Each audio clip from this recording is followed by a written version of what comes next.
Coming up on the show, a new wave of aggressive ICE raids is sparking protests in Metro Atlanta and across the country, but it's also sparking fear in the Latino communities from coast to coast. We'll talk about that coming up. And we are looking at, and we'll talk to a person in the community that is leading her department and making history while she's doing it. This is The Take. Let's get it.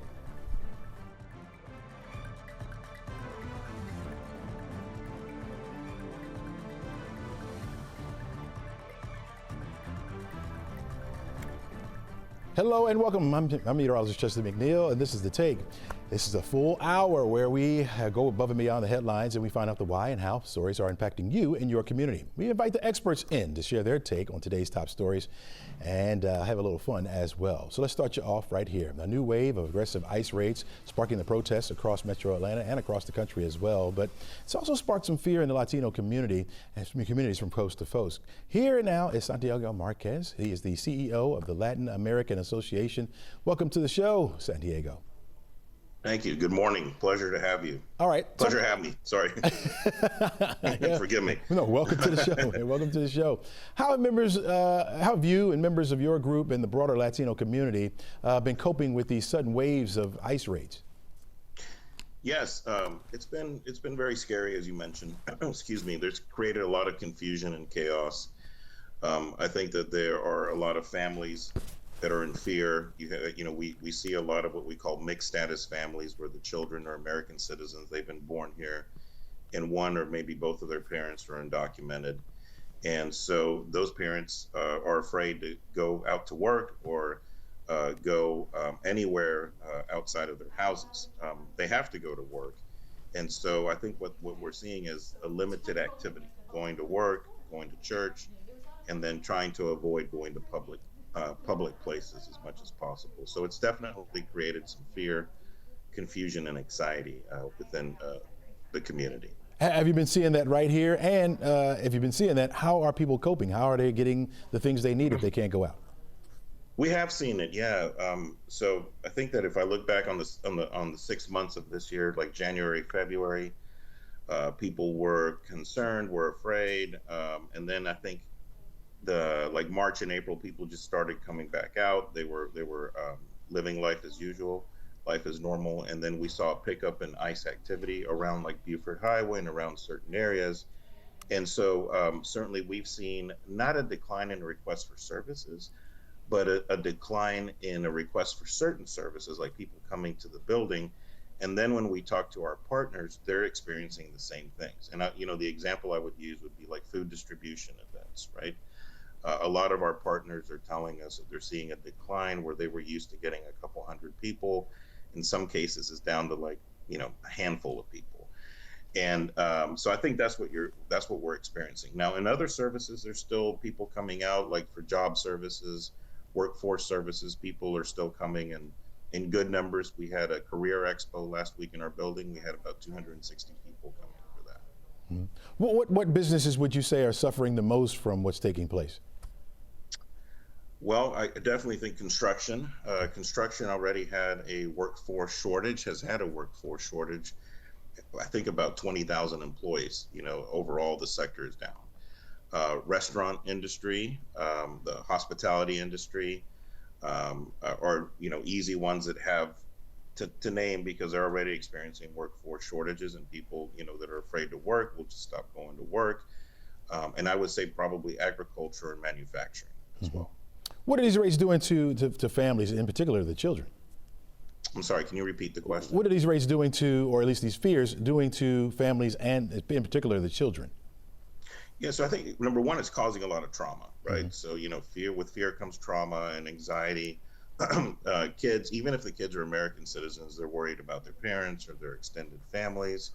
And in some cases, it's breaking families up, right? I know that we have seen cases where the dad, who's the main breadwinner, has gotten deported, and then mom is still here with 2 or 3 kids, and she's trying to figure out a way to generate some revenue to take care of the children. So we've seen some family separation, a lot of mental health issues, and a lot of trauma and anxiety that it's creating and causing within the family and the kids.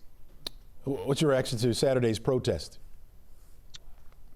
Well, so as an American, I'm an immigrant, but I'm an American citizen. I believe in the right for peaceful and organized protest. I was not there; I was out of town, but I had some staff that were there, and the feedback that we got was that they felt like they were protesting peacefully, and that many cases they saw tear gas. They were tear gassed. If you're talking about the one that happened in DeKalb County, I know that we are meeting with officials. Actually, we're meeting with officials today from the county, and then we're meeting with like the police chiefs of the multiple cities, like around where we are, around DeKalb, just to have a conversation. So again, I, as an American citizen, believe in peaceful and organized protest. The LAA does not get involved in protests or marches because we're a direct service provider. So for us, it's very important that we just keep providing services every day. Yeah. But I do have, it's personal now because I have some staff that were there that have reported back to me what happened. And so I'll be looking forward to talking to the officials and the county leadership around that and seeing what they have to say. Gotcha. Lastly, what do you want local and federal policymakers to hear loud and clear from the communities that you represent? That we would love to see some comprehensive immigration reform. We've been calling for this for many, many, many years. I think that this is a great time for us to start thinking about that. We have many people that are here that have been here for a long time, that we need to figure out what we need to do with them, how we can help them be part of the system and not be in the shadows and in the underground economy. Would love for these folks to be able to have a driver's license and buy homes and participate in the American dream.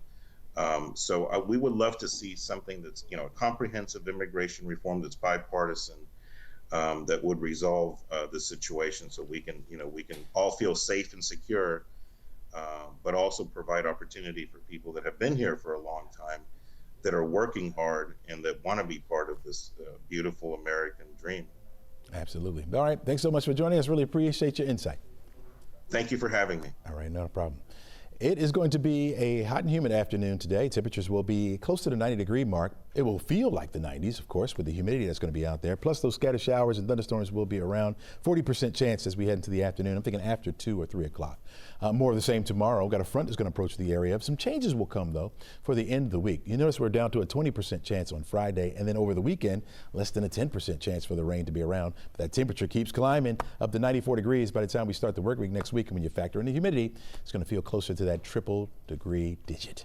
Boy, the heat is coming, folks. Don't go anywhere. We'll be back right after this.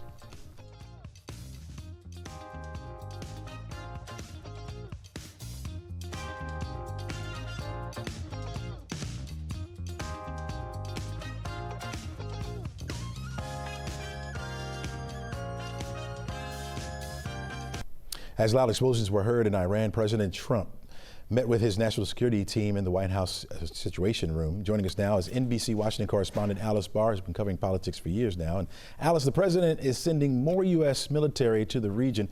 What do we know about how they could be used there?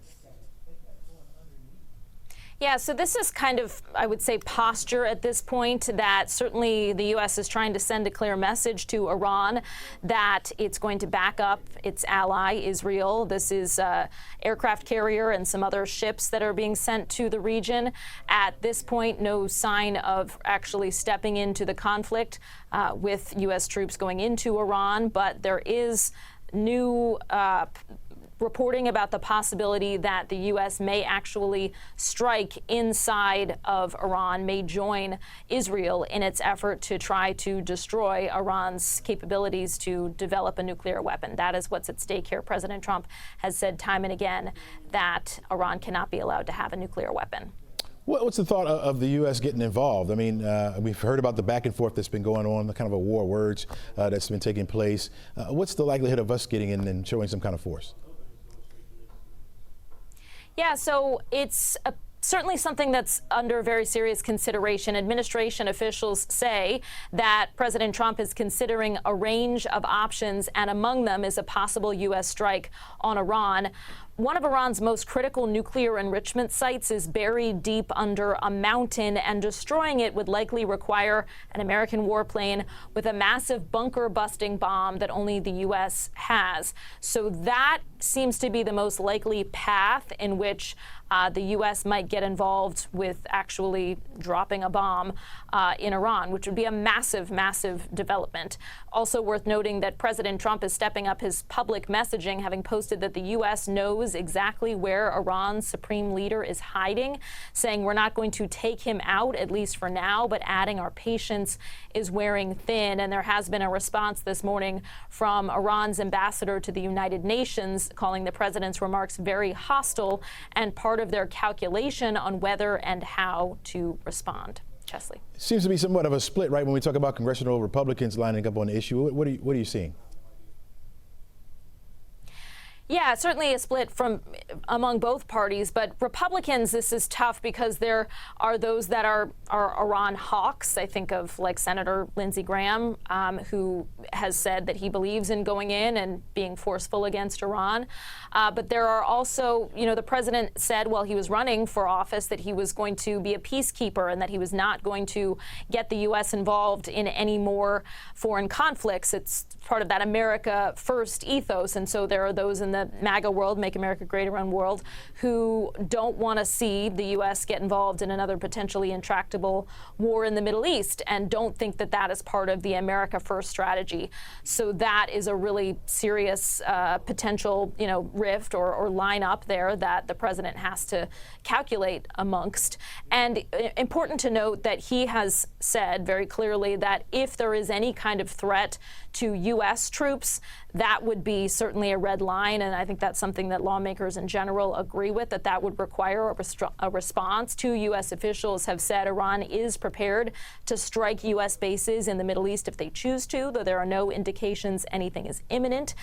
Some new comments, though, this morning from Iran's supreme leader saying any American military entry will undoubtedly be met with irreparable damage. And that's where that escalating war of words is becoming more and more kind of fierce. And the president, again, has said targeting U.S. troops in any way would bring a forceful response. Chesley. All right, Alice, really appreciate your insight. We'll be talking to you more and more about this to come, I'm sure. All right, folks, plenty more stories for you coming up. In fact, coming up next, a new kind of energy being tested by Georgia Power. You want to stick around for this.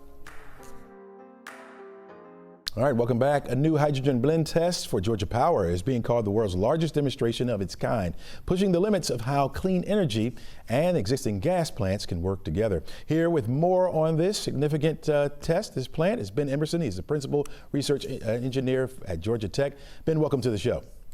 Morning, thank you. All right, from your perspective, what makes this 50% hydrogen blend test technically significant compared to past hydrogen research? Yeah, good question. It's a big deal. This is, burning any hydrogen blend in a large gas turbine, which is what these power plants use, is a technical challenge. Just hydrogen is a very different fuel than the other fuels that we typically use in these power plants. The engines in Plant McDonough are very large. And so to do such a high hydrogen blend in such a large engine is just first of its kind. Nobody's done that before. Explain to us how it works. Well, so the idea is, you try to take existing assets. We got this big fleet of gas turbines all over the world that run our lights and our air conditioners, and we want to make those more fuel flexible. There's a lot of push during the Biden administration for clean air to do that, but it also fits with the posture of the Trump administration for energy independence. So we want fuel flexible assets to make our electricity. So the idea here is, well, how could we modify existing engines that primarily burn natural gas, but make them capable of burning other fuels like hydrogen? So talk to me about the affordability of this. Typically, when we talk about clean energy, it can be costly. So what does this cost? Yeah, that's right. So today, from an economic perspective, it's not viable today. We don't have the hydrogen infrastructure to run engines.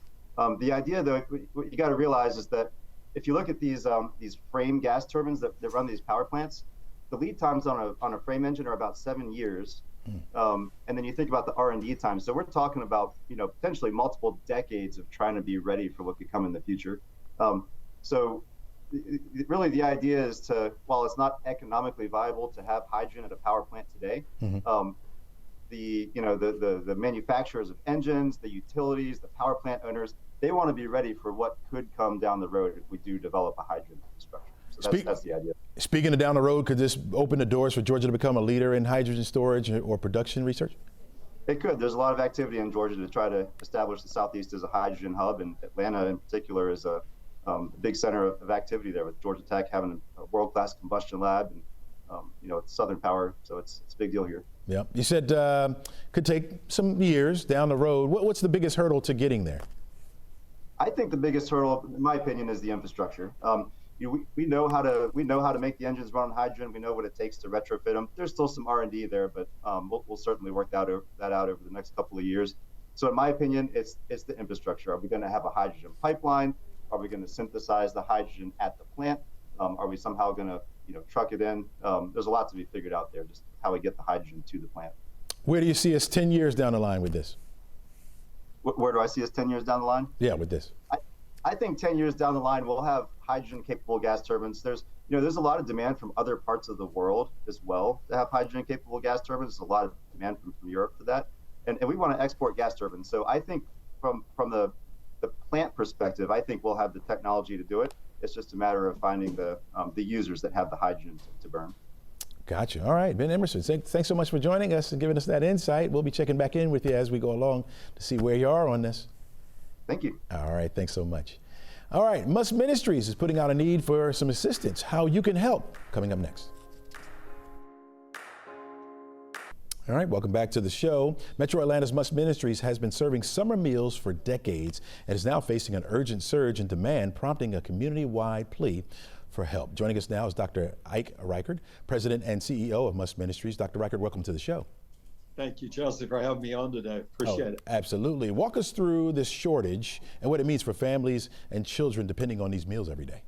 Well, one of the things we do at Mus Ministries, and we're known for, is the summer lunch feeding program. Last year, over 535,000 summer lunches were prepared. And when I say lunches, we do each week 5 breakfast items, 5 lunch items. There's snacks that go out, juice boxes, things of that nature. And by the end of the summer, we'll be taking care of approximately 8,000 children each week to be able to provide those needs for them when it comes to nutrition. What's different about the demand this year that you're seeing? The demand this year is ratcheted up. I think probably with inflation, there's been a lot of feeding programs that have changed.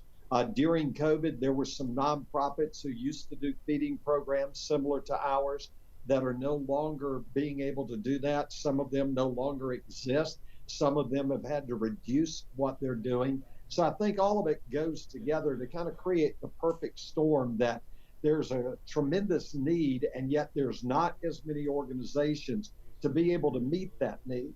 Plus, you have some programs now that require the children to be able to come like to a school or to be able to come to a library in order to be able to get a summer lunch. And if both of your parents are working, that pretty much makes it impossible for you to be able to get there. Economy pretty hard hit. Are you seeing different kinds of families now coming to you for help?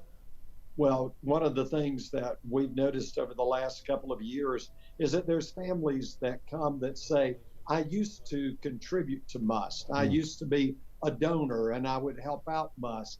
And for many of them, it's very difficult. It's very humbling to all of a sudden be on the other end and that you're in need rather than being the one that's giving some resources. Absolutely.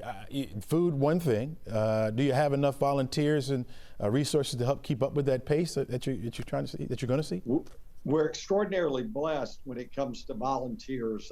We have a tremendous volunteer base that helps to take care of that particular need. But the biggest thing are what we call food kits, kids kits. And that's being able to put together what we call shelf-stable items. So when you think about breakfast, being able to do the packaged waffles, to be able to put together noodles, things like that, macaroni and cheese.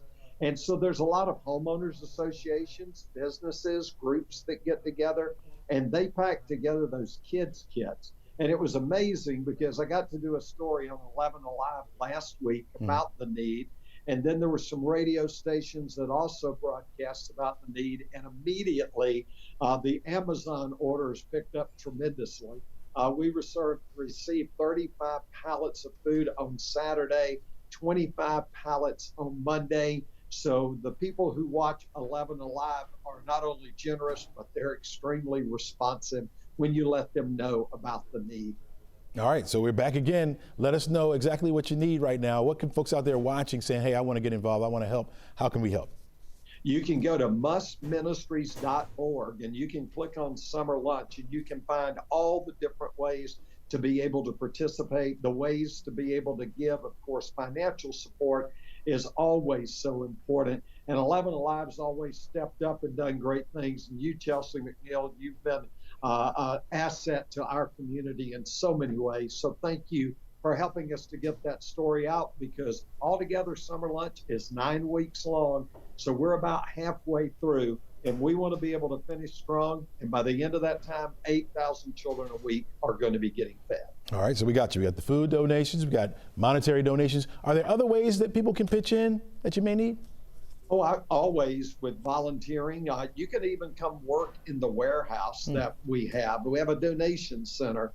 And so that's where we're doing a lot of the packing. We also are very fortunate that people at Town Center Mall have given us some space there. And so that's one of the areas, a staging area. So in order to carry this out, it takes a great deal of people, certainly takes the finances, and then just people going on Amazon, Amazon Smiles, and ordering those items that come straight into our warehouse. That is a tremendous way to help us.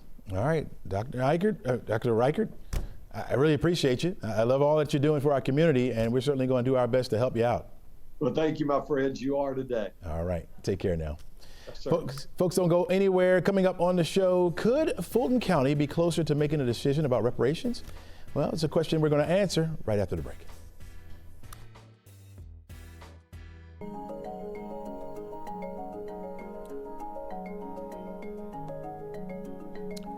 Fulton County is closer to a decision on reparations for black residents, not just for slavery, but land unjustly taken. Jonathan Martin joins us now with a closer look as part of his Affording Atlanta series. Jonathan, when do we expect Fulton County leaders to make a decision on this? Well, Chesley, it could come as soon as this summer. Fulton County, as you may know, has been looking into the discussion on reparations for about 3 years now. They got a county task force together a few years ago, and they've been looking at what should happen, looking at specifically the effects of slavery on black residents in particular, and also looking at land that was seized back in the 1940s and 50s from people here in Fulton County. So the big discussion isn't whether there was wrongdoing. I think everyone understands that and has agreed that there was. But the question now is, should there be some type of reparations? And if so, what would they look like? Yeah, who would qualify for this? Well, that is the million-dollar or multi-million-dollar question, you could say. Who would be eligible? Of course, some discussions have included every black resident in Fulton County, but others have said that it really should be focused on those people who can prove that their ancestors suffered injustice. You're looking at a lady right here on the screen, Miss Elon Butts Osby. She's standing right there in Bagley Park in Buckhead. Her grandfather owned that land until the 1940s when Fulton County came and basically seized the land through eminent domain. And she says, I deserve reparations. My family deserves reparations because we would have had this land in our family had it not been taken. So she's one of those people who certainly says she is deserving.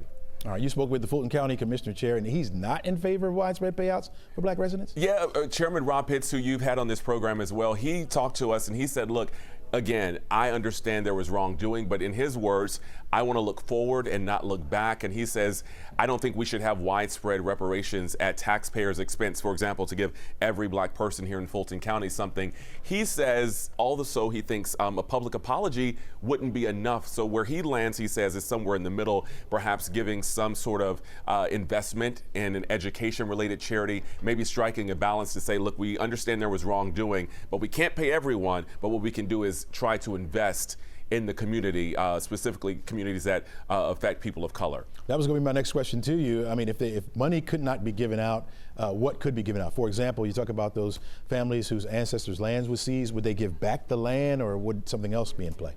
Well, what the chairman says and what a lot of these families want is a payment for the land. We showed that lady, Miss Elon Butts Osby, standing in Bagley Park, which is Buckhead. We know Buckhead is one of Atlanta's more affluent areas. In her mind, she says they should look at the value of the land today, what it would be today had it not been seized, and that should be a starting point for reparations. But again, a lot of different cities and counties across the country have started having this discussion on reparations. But the question is, do you give money? Do you give an apology? Do you land somewhere in the middle? And that's really what we're going to hopefully find out when Fulton County leaders hear the recommendation from this task force again, possibly as soon as this summer. Oh, I was going to ask you that too. Yeah, so we could hear a decision as soon as this summer. Could it be pushed later, or what could happen there? Well, I spoke to the chairwoman of the task force, and Ms. Alvarado, and she says that they are now putting together all of these findings. Keep in mind, Chesley, this was more than 3 years of research looking at the effects of slavery. They'll make a recommendation, but obviously it'll be up to the county commission to decide what, if anything, they do. We know also, I should mention, that the city of Decatur is also looking at the possibility of reparations. So this is a discussion that we have seen over the past few years, and Fulton County, one of the bigger areas and municipalities, making a decision, or at least coming up with a recommendation. So Fulton County could be leading discussions all around the metro area as well. All right, thanks a lot, Jonathan. Really appreciate that. We're going to see your full story tonight at 11 right here on 11Alive Plus. Thanks a lot. All right. All right, right now, a live look at Tel Aviv, Israel, where already it's late afternoon. The rising crisis between Israel and Iran is raising many questions about how it got to this point, as well as reminding people that this part of the world has undergone seemingly consistent conflict for thousands of years. Here now to help us understand the story is Professor Levin from Emory, Department of Middle Eastern and South Asian Studies. Welcome to the show, my friend. Thank you so much for having me. Oh, absolutely. Why should people in Metro Atlanta pay close attention to what's happening right now?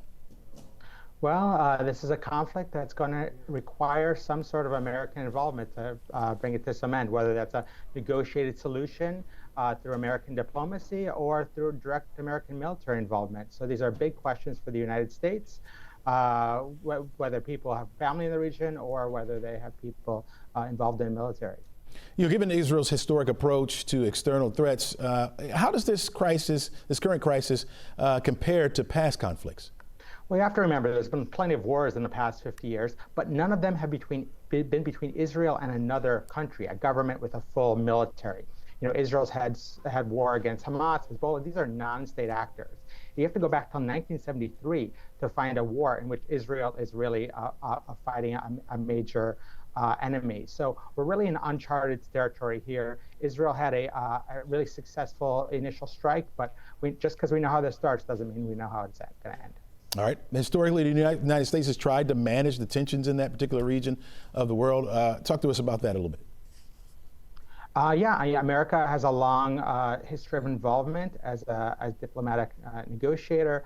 When we're talking about Jimmy Carter and Egypt and Israel in the 1970s, we're talking about Bill Clinton, Israel and the Palestinians in the 1990s. So right now, the question is if we're heading toward a longer military struggle between Israel, Iran, and potentially the United States, or if President Trump is going to really try to play the role of negotiator and resurrect some sort of Iran nuclear agreement that's a more advanced version of, or a more comprehensive version of what President Obama negotiated 10 years ago. Yeah. You know, this is a part of the world where it's, George's favorite son, former President Jimmy Carter, tried to bring some peace. How has his legacy still felt today there?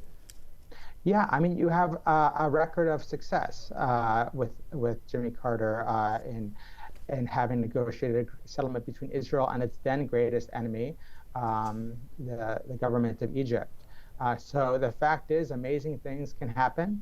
You know, obviously there's been missteps, there's been challenges in negotiations in the decades since, but there's certainly some precedent. And the negotiations, the Camp David Accord that President Carter successfully negotiated came after, only a few years after the 1973 Yom Kippur War. So just because there's a war breaking out now can actually create openings for potential negotiated solutions in the years to come. Mm-hmm. Back to the current situation, what flashpoints are you looking for currently? Well, again, are we going in the direction of American involvement? So the heart of the Iranian nuclear program is deeply underground, and only American bombs and the B-2 bomber can destroy it. So we have a few different possibilities here. Is America going to get involved? Will there be decisive destruction of the nuclear program? Will there be a negotiated disarmament? Because there's all this military pressure from Israel, and the Trump administration steps in and takes advantage of that, which would require Iran really backing down in a way that's hard to foresee, but not impossible. Or are we going to see an extended a war which goes on at a lower medium level? And all of these are possibilities. And only time will tell, given the leadership of these three countries. Of those possibilities, how do you see this playing out? 6, maybe 12 months from now? How do you envision it playing out? Well, the best solution for anyone would be a negotiated Iranian disarmament. And this is incredible pressure on Iran right now. I think that's not a highly likely scenario, but it would be ideal. There's a possibility of American involvement in decisive destruction but that could also not resolve the war, but leave things at a low level. So, and then if the program isn't destroyed, there's also going to be a continuing sort of low level conflict. So there's a good chance that this could last a long time. There's a possibility this could end quickly. I'm a historian. I look toward the past. I'm not predicting the future, but these are all possibilities of things that might emerge from this. Gotcha. All right, Professor Jeffrey Levin, we appreciate you joining us today, and thank you for your insight. I'm sure we're going to have you back soon to talk more about this.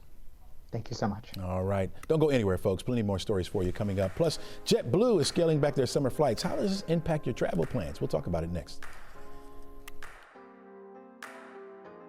All right, welcome back to the show. Big changes could be ahead for Amazon's workforce. Plus, its CEO is doubling down on artificial intelligence. CNN's Maribel Aber joins us now from the NASDAQ market site in New York. Hey, Maribel, let me ask you this. What did he say, and what does this mean for jobs? Good morning, Chesley. Well, the CEO of Amazon says the use of artificial intelligence will lead to the elimination of some jobs at the company. Andy Jassy told employees that it's expected AI will reduce Amazon's corporate workforce in the next few years. And he said the efficiency gains from using generative AI would result in job cuts. But Jassy said it was difficult to gauge exactly how much of an impact AI will have on the workforce. He added that generative artificial intelligence is already changing how Amazon deals with consumers and other businesses, how it conducts its own business operations. Companies in a variety of industries, from retail to pharmaceutical, are using AI. In some cases, executives are already looking at ways to consolidate positions, and a few have started acknowledging publicly that AI will lead to some job cuts. But this note from the head of Amazon was among the more direct ones from a major company on the impact of artificial intelligence. Chesley, you know what, too? The younger generation is already using it to build businesses. You got to embrace it and figure it out before it passes you by. You're absolutely right about that. JetBlue is scaling back its flights. What does that mean for our travel plans this summer? Less days, more changes at JetBlue. It's cutting more flights and other costs due to weaker than expected demand for air travel.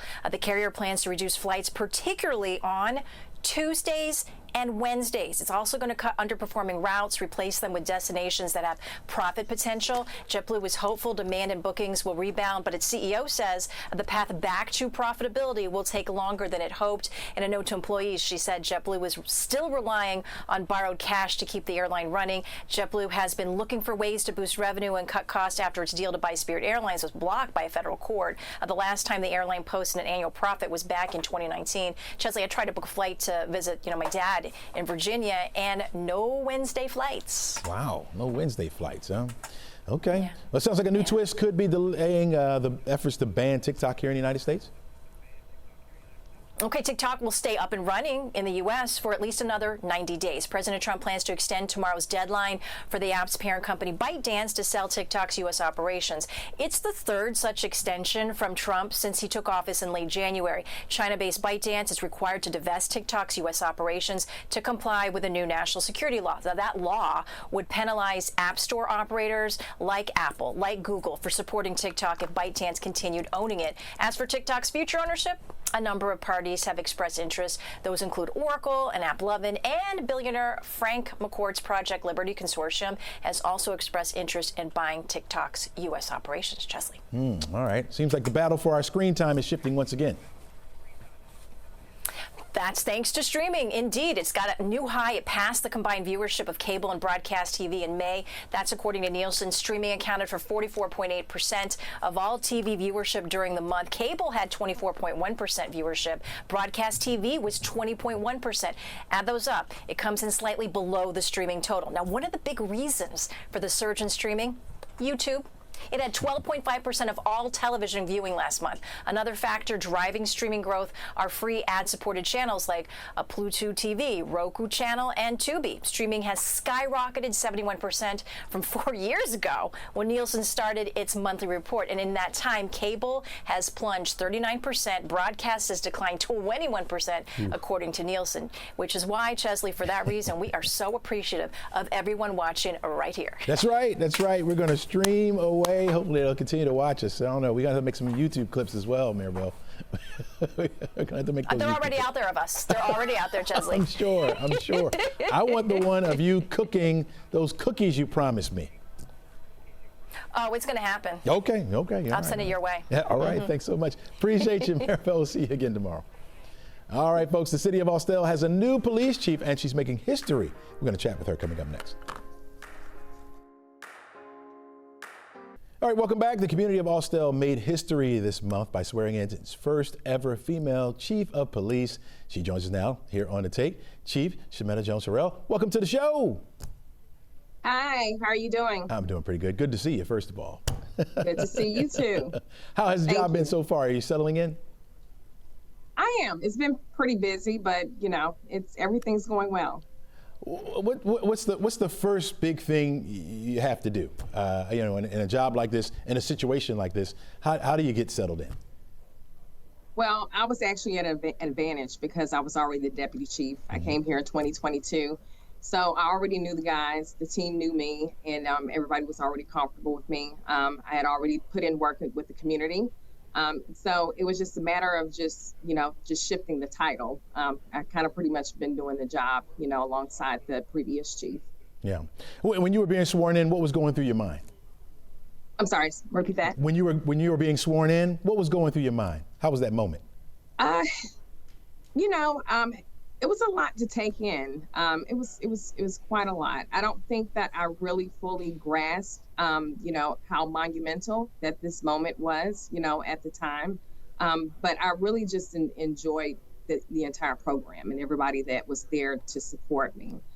So it was very rewarding because it's been a long journey, and I worked very hard. So a lot was going through my mind, but most of all was appreciation for the moment. Yeah. Has anything come as a surprise as of yet? No, not as of yet. I didn't think that it was going to, be blasted as much as it has been. Mm-hmm. So that was kind of surprise. I was just just doing things as usual and just trying to get the job done. And but no, everything has been as I've expected. That's what people that are called to do certain things do, right? Now, you've broken some historic barriers, becoming the first female police chief in Cobb County. So it is a big deal, right? So Yes. how does that milestone shape how you lead a department, or does it? It doesn't. At the end of the day, I operate according to, merit and just hard work. And I'm just going to continue to do what I've been doing. As long as I get the respect for most of all my team and the community, and I'm going to give the same respect. So not much is going to change. Has anybody given you any advice heading into this role? Oh, sure. I have a couple of female mentors that have given me a lot of advice. And it's been important that I have female mentors in leadership that have been chiefs or their current chiefs, because, of course, the role for us is different. So, yes, I have received a lot of advice that I've been appreciative of. So when you talk about those differences, talk to us about that a little bit, what you can say anyway. Well, law enforcement is a male-dominant, profession, as we all know. Yeah. And I think combined just with the, our social construct, just a societal, conditioning. I think that because of the lack of representation as well, it makes it a little bit more difficult for us. We all know that we're more comfortable in environments where we can see people that, that look like us, that are like-minded. And especially when you start talking about stepping into, the work-life balance, families. What I've seen mostly is when women start having families, that's when it becomes difficult for the job. Gotcha. Due to the schedules, right? And just not having that diversity within law enforcement. The lack of representation of females. You don't have that person that can guide you and that can pull you up and that can show you the way to maneuver the way that I have been. So that's something that I plan on to contribute back to the profession and with women. Gotcha. All right, talk to us about your leadership style. How are you going to be?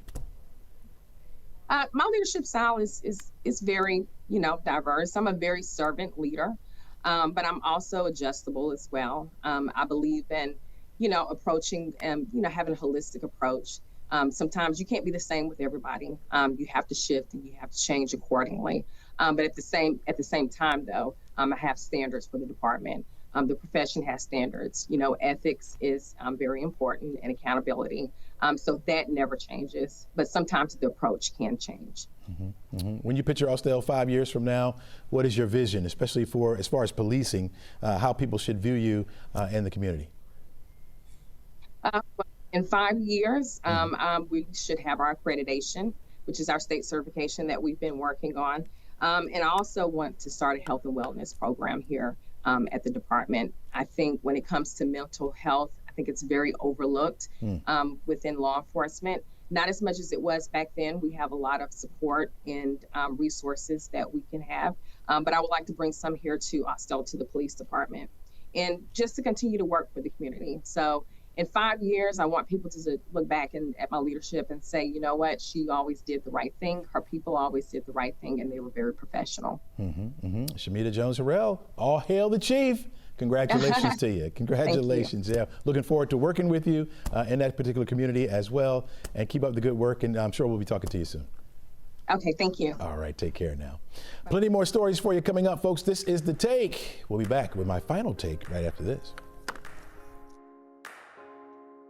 At the 7-day outlook, and the 7-day outlook showing you that kept it up here extra time for you, just to show you that we will be heating up as we head into the next couple of days. As a matter of fact, we're looking at temperatures getting into the 90s, and when you factor in that humidity, it's going to feel like the triple digits possibly, especially as we head into next week. Before we go, I want to talk to you about my final take. Toilet paper has been around for 250 years, and the debate of whether it should be over or under probably just as long. Certainly a debate in the McNeil household, but now that debate is coming to an end, no pun intended, thanks to science. Primrose Freestone, a professor of clinical microbiology in the UK, has given some rationale as to which way it should be.